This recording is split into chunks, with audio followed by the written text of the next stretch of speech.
ಎಷ್ಟು ಸತ್ಯಗಳಿಗೆ ಅಸತ್ಯದ ಬಣ್ಣ ಹಚ್ಚಿ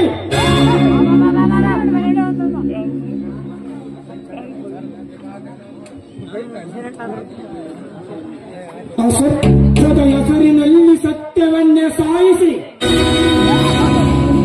ನೆರೆಯುತ್ತ ಏಡಿಕೇಡಿಗಳ ನಡುವೆ ನಡೆಯುವ ಸಕಲ ಸಮರದಲ್ಲಿ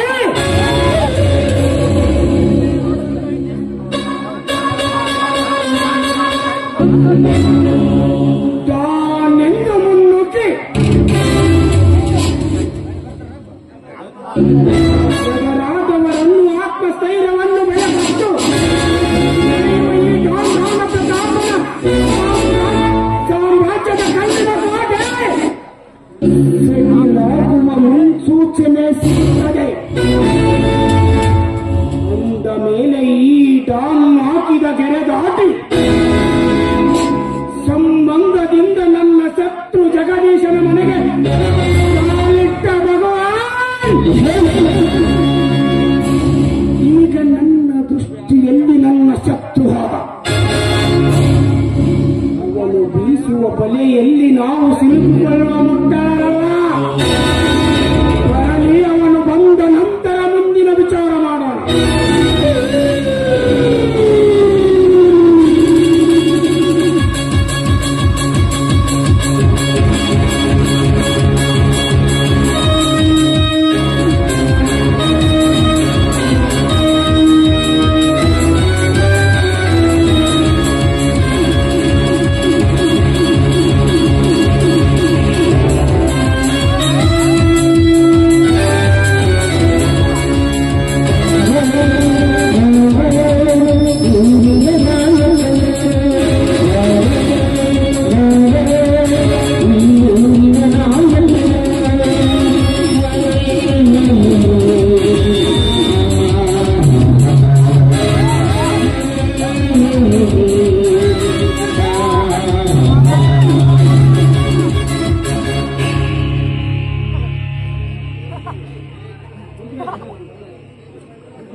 ಪ್ರಳಯ ಆ ಕಾಗದ ಪತ್ರವೆಲ್ಲ ತೆಗೆದುಕೊಂಡು ಬಂದಂತೆ ಆ ವಿಷಯ ಏನಾದ್ರೂ ಗೊತ್ತಾಯ್ತಾ ಬಾಸ್?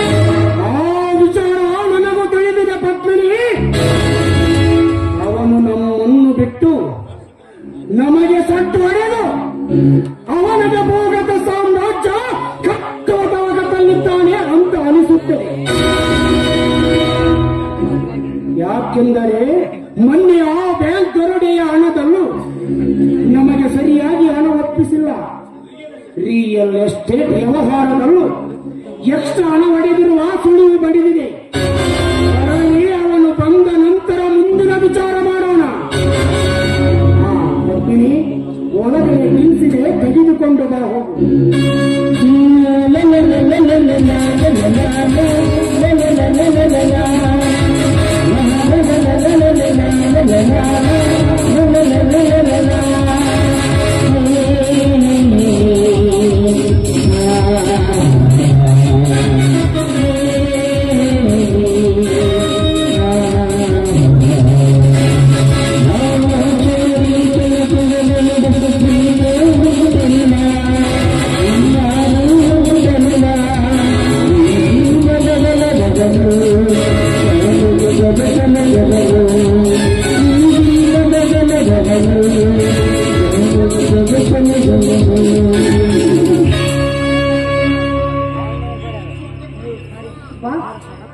ಈ ಡ್ರಿಂಕ್ಸ್ ಕುಡಿದ್ರೆ ನಿಮ್ಮ ಮನಸ್ಸು ಕೂಲ್ ಆಗುತ್ತೆ.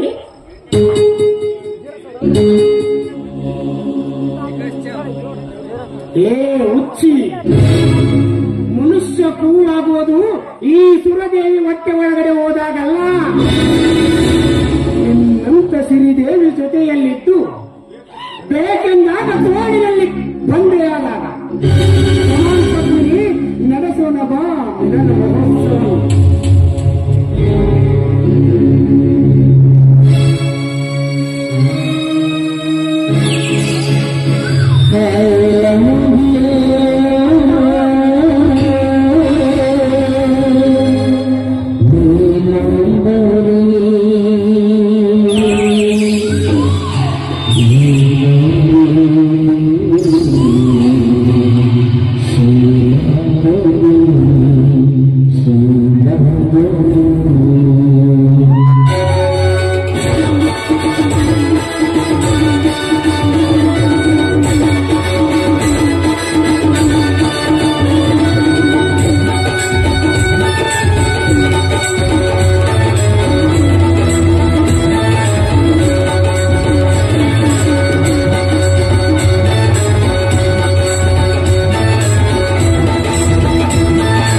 ಏ ಭಗವಾನ್,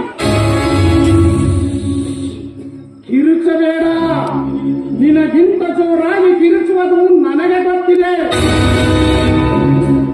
ನನ್ನಂತವನ ಮುಂದೆ ನಿನ್ನ ಆವೇಶ ಬೇಡ. ಆವೇಶ ನಿನ್ನೊಪ್ಪನ ಸೊತ್ತಲ್ಲ. ನಿನ್ನ ಆವೇಶವನ್ನು ಪುಡಿ ಪುಡಿ ಮಾಡುವ ಗಂಡದ ಗಂಡು ನಾನೆನ್ನುವುದು ಮರೆಯಬೇಡ. ಭಗವಾನ್, ಯಾರು ಎದುರು ನಿಂತು ಮಾತನಾಡುತ್ತಿರುವುದು ಗೊತ್ತಿದೆ ತಾನೆ. ಆಗಲೇ ಹೇಳುತ್ತೇನೆ, ಕಿರುಚಬೇಡ. ನನಗೊಂದು ಕಡೆ ಕೆಲಸ ಒಪ್ಪಿಸಿ ಮತ್ತೊಂದೆಡೆ ನಿನ್ನ ಕೆಲಸ ಸಾಧಿಸಿದೆಯಲ್ಲ. ನನ್ನ ಕೈ ಕೆಳಗಿರುವವರಲ್ಲಿ ಯಾರ ಕೈಗೆ ಯಾವ ಡೀಲು ಒಪ್ಪಿಸಬೇಕೆಂಬುದು ನನಗೆ ಗೊತ್ತಿದೆ. ನಿನ್ನ ಕೇಳಿ ಡೀಲ್ ಒಪ್ಪಿಸಬೇಕಿಲ್ಲ. ಡೀಲ್ ಒಪ್ಪಿಸುವುದೇ ತಾನು ಕೆಲಸವಲ್ಲ.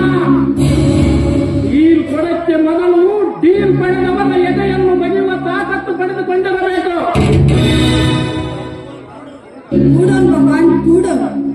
ಕರಡುವ ಸೆಂಡೆ, ನೀನು ಸುಮ್ಮನೆ ನಿಂತುಕೋ. ರಣರಂಗದಲ್ಲಿ ನೂರಾರು ಶತ್ರುಗಳು ಒಮ್ಮೆಲೆ ಬಂದರು. ಆಯ್ದ ಹಿಡಿದು ನಿಲ್ಲುವ ಕಿಮ್ಮತ್ತಿಲ್ಲದೆ ಇವನೊಬ್ಬ ಡಾನ್. ಇವನ ಡೀಲ್ ನಾನು ಮಾಡಬೇಕಾ? ಭಗವಾನ್, ವಜ್ರದ ಡೀಲ್ ಮುಗಿಸಿದ್ದಲ್ಲ, ಆ ವಜ್ರಗಳನ್ನು ನನಗೆ ಒಪ್ಪಿಸು. ಏನು ಮಾಡುತ್ತೀಯ? ನಿನ್ನ ಸಮಾಧಿ ಕಟ್ಟಬೇಕಾಗುತ್ತದೆ. ಯಾಕೆಂದರೆ ನಿನ್ನ ಹಾಗೆ ತಡೆ ತಟ್ಟುವ ಗಂಡಸರ ತಡೆ ಕಲಿದು ಹಾಕುವ ಹೆಪ್ಪುಲಿಯವನು.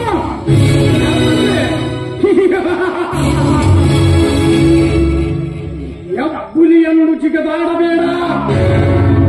ನಿನ್ನಂತ ಬಂಟ ಚಂಡರಿಗೆ ಆ ಹೆಪ್ಪುಲಿ ಪಟ್ಟ ಕಟ್ಟಿದ್ದು ನನ್ನಂತ ಲೋಕಲ್ ದಾನಗಳೇ.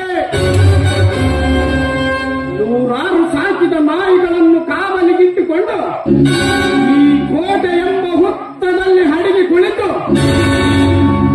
ಕಲ್ಲಿನ ಕೋಟೆ ಎಂಬ ಸಾಮ್ರಾಜ್ಯದಲ್ಲಿ ಎಡೆಬಿಚ್ಚಿ ಹರಿದಾಡುವ ನಿನ್ನಂತ ಚಂಡನ ಎಡಬಡೆದು ಹಾಕಲು ಬಂದಿರುವೆ.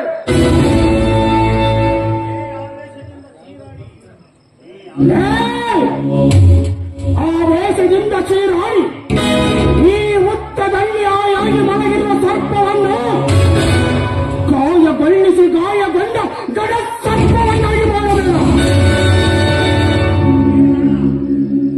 ರಣ, ಭಯವೆಂಬ ಭೂತವನ್ನು ಕಿತ್ತಗದೆ ಬಂದಿರುವೆ ಈ ಅಂಡಮಾನೆಂಬ ಭೂಗತ ಲೋಕಕ್ಕೆ.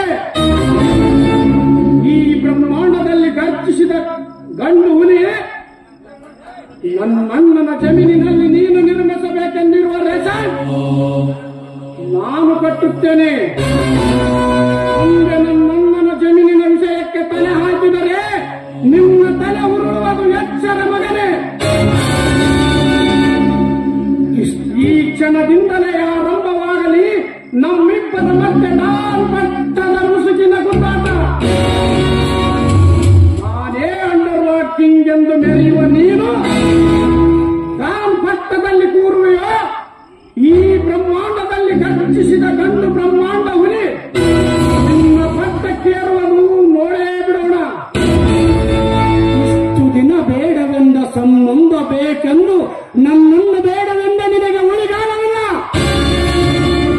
ಒತ್ತನಲ್ಲಿ ಮಲಗಿರುವ ಸರ್ಪದ ಕೆಳತೊರೆದಿರುವೆ.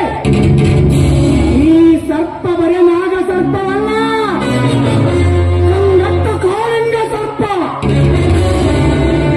ಈ ಹುಲಿಯ ಮುಂದೆ ಕಾಲು ಕೆದರಿದ ಹುಲಿಯಾಗಿ ಗರ್ಜಿಸಿದ ನಿನ್ನ ಗಂಟಲು ಸಿಳಿ ರಕ್ತ ಕುಡಿಯದೆ ಬಿಡಲಾರದು ಈ ಪ್ರಚಂಡ ಹುಲಿ.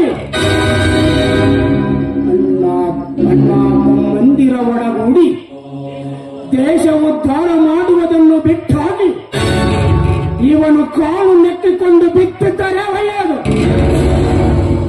ಅದು ಬಿಟ್ಟು ಈ ಭೂಗತ ಲೋಕದ ದಾನೆನ್ನುವ ಪುಡಿ ರೌಡಿಗ ಎದುರಾಕಿಕೊಂಡರೆ ಎದರಾದವರನ್ನು ಮುಗಿಸದ ಬಿಡುವನೇ ಈ ದಾನ್ ಮಾತಿಗೊಮ್ಮೆ ಡಾನ್ ಎಂಬ ಶಬ್ದವನ್ನು ಉಚ್ಚರಿಸಬೇಡ. ಹಳ್ಳಿಯ ಬಲ್ಲಿಯ ಕುಡಿ ರೌಡಿಗಳಿಂದಲೂ ಜಿಲ್ಲೆಯಲ್ಲಿರುವ ದೊಡ್ಡ ದೊಡ್ಡ ಡಾನ್ಗಳು ಬಂದರು. ಈ ಲೋಕಲ್ ಡಾನ್ ಭಗವಾನನನ್ನು ಟಚ್ ಮಾಡಕ್ಕೆ ಆಗೋದಿಲ್ಲ. ಇಲ್ಲಿಯವರೆಗೂ ಇವನನ್ನು ಯಾರು ಟಚ್ ಮಾಡಿಲ್ಲ, ಮುಂದೆ ಮಾಡುವುದೂ ಇಲ್ಲ. ಈ ಕರ್ನಾಟಕದಲ್ಲಿ ಕ್ರಾಂತಿಯ ಕಿಡಿ ಹೆಪ್ಪಿಸಿ ಇಡೀ ಕರ್ನಾಟಕವನ್ನೇ ಲೂಟಿ ಮಾಡಿ ಸರ್ವನಾಶ ಮಾಡುವುದು ನಿಮ್ಮ ಡಾನ್ಗಳ ಗುರಿ.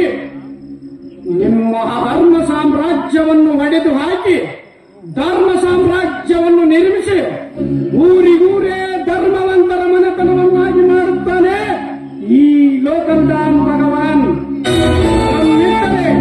ಈ ಬ್ರಹ್ಮಾಂಡದಲ್ಲಿ ಗರ್ಜಿಸಿ ನಿಂತಿರುವ ಈ ಗಂಡು ಹುಲಿಯನ್ನು ನಿಯಂತ್ರಿಸುವ ಸಾಹಸ ಮಾಡು. ಒಂದವೇರಿದ ಮದ್ದಾನಿಯನ್ನು ನಿಯಂತ್ರಿಸಬಹುದು, ಗರ್ಜಿಸಿ ಬರುವ ಸಿಂಹವನ್ನು ತಡೆಯಬಹುದು. ಆದರೆ ಈ ಗರ್ಜಿಸಿದ ಗಂಡು ಬ್ರಹ್ಮಾಂಡ ಹುಲಿಯನ್ನು ತಡೆಯಲಾಗುತ್ತದೆ ಏನೋ ಟ್ರೈ ಮಾಡಿ ನೋಡು.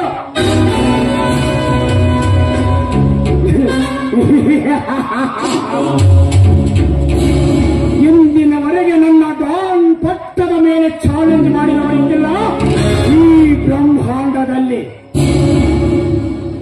ಇಂದು ಪ್ರಪಂಚದ ಶ್ರೀಮಂತರ ಪಟ್ಟೆಯಲ್ಲಿ ಜಾಗ ಪಡೆದ ಕೋಟ್ಯಾಧೀಶ್ವರಲ್ಲ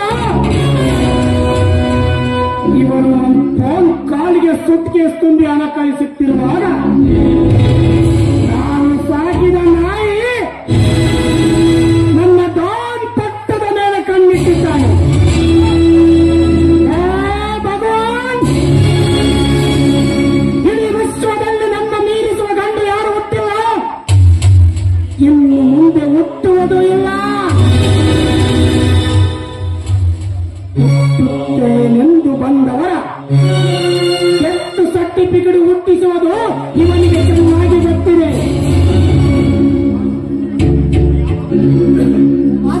ಮುಂದೆ ಯಾವ ಸನ್ನಿವೇಶವನ್ನು ಯಾವಾಗ ಹೇಳ್ಬೋದಾ? ಯಾವಾಗ ಅಲ್ಲ ಪದ್ಮಿನಿ, ಈ ಕ್ಷಣದಲ್ಲೇ ಮುಂದಿನ ಸನ್ನಿವೇಶದಲ್ಲಿ ಎಣ್ಣೆಗೆ ಕೊಡುವೆ.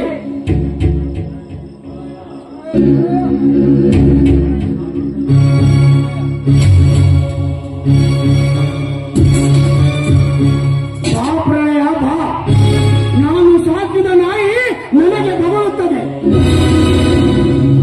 ಕ್ಷಣಾರ್ಧದಲ್ಲಿ ದರೋಡೆ, ಕಣ್ಣು ಮುಚ್ಚಿ ತೆಗೆಯುವುದರೊಳಗೆ ಕೊಲೆ ಮಾಡಿ ಬಲಿ ತೆಗೆದುಕೊಳ್ಳುತ್ತಿರುವ ಈ ನರವ್ಯಾಘ್ರರ ಮುಂದೆ ಬಂದು ಬಗಳಿದ ನಾಯಿಯನ್ನು ಕೊಚ್ಚಿನಿಂದ ಕೊಚ್ಚಿ ಕೊಲೆ ಮಾಡೋದನ್ನು ಬಿಟ್ಟು ಯಾಕೆ ಸುಮ್ಮನಾಗಿ ಬಾಸ್? ನಾಯಿ ಯಾವುದಂತ ಹೇಳಿ ಬಾಸ್. ಆ ನಾಯಿಯ ರುಂಡವನ್ನು ಕತ್ತರಿಸಿ ನನ್ನ ನಾಯಿಗೆ ಏನಾಗ್ತದೋ ಬರುತ್ತೇನೆ. ಆ ನಾಯಿಯ ಬಗ್ಗೆ ಹೇಳಿದರೂ ನಿನ್ನಿಂದ ಮಾಡುವುದಕ್ಕೆ ಆಗುವುದಿಲ್ಲ ಪ್ರಳಯ. ಆ ಜಗದೀಶನಿಗೆ ಒಡೆದು ಅವನ ಹೆಂಡತಿಯನ್ನು ಸಾಯಿಸಿ ಬಂದಿರುವುದಕ್ಕೆ ಈಗ ಭಗವಾನ್ ನಮಗೆ ಎದುರಾಗಿ ನಿಂತಿದ್ದಾನೆ. ಅದಕ್ಕೆ ಅವನನ್ನು ಒಡೆದು ಹಾಕುವ ಶಕ್ತಿ ಯುಕ್ತಿ ನಿನ್ನಲ್ಲಿದೆಯಾ? ಅವನು ಮಾಡಿಕೊಳ್ಳಿ ಬಾಸ್. ಈ ಪ್ರಳಯ ಹೆಜ್ಜೆ ಇಟ್ಟಲ್ಲಿ ಸೋಲೆಂಬ ಅಕ್ಷರಗಳಿಗೆ ಅವಕಾಶವೇ ಇಲ್ಲ. ಭಗವನನ್ನು ಶವದೊಂದಿಗೆ ಬರುತ್ತೇನೆ. ನಿಲ್ಲ ಪ್ರಾಯ, ಈ ಕೆಲಸದಲ್ಲಿ ಸ್ವಲ್ಪ ತಲೆ ಓಡಿಸಬೇಕಾಗಿದೆ. ಇವಳನ್ನು ನಿನ್ನ ಕಾರ್ಯದಲ್ಲಿ ಸೇರಿಸಿಕೊ. ನೀ ಇಬ್ಬರು ಅದೇನು ಮಾಡುತ್ತೀರೋ ಗೊತ್ತಿಲ್ಲ. ನನ್ನ ಡಾನ್ ಪಟ್ಟದ ಮೇಲೆ ಕಣ್ಣಿಟ್ಟವನ ಕಥೆ ಮುಗಿಯಬೇಕು. ಅಷ್ಟೇ, ಬರುತ್ತೇನೆ.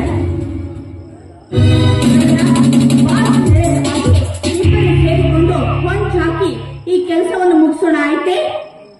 ಪದ್ಮಿನಿ, ಅವನ್ಯಾವ ದಾರಿಯಲ್ಲಿ ಬಂದರೇನು?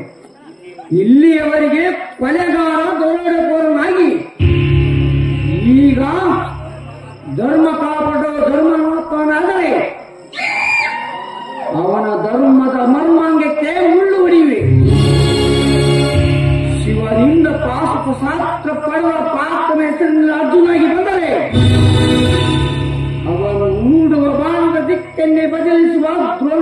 ಮನುಷ್ಯನಾಗಿ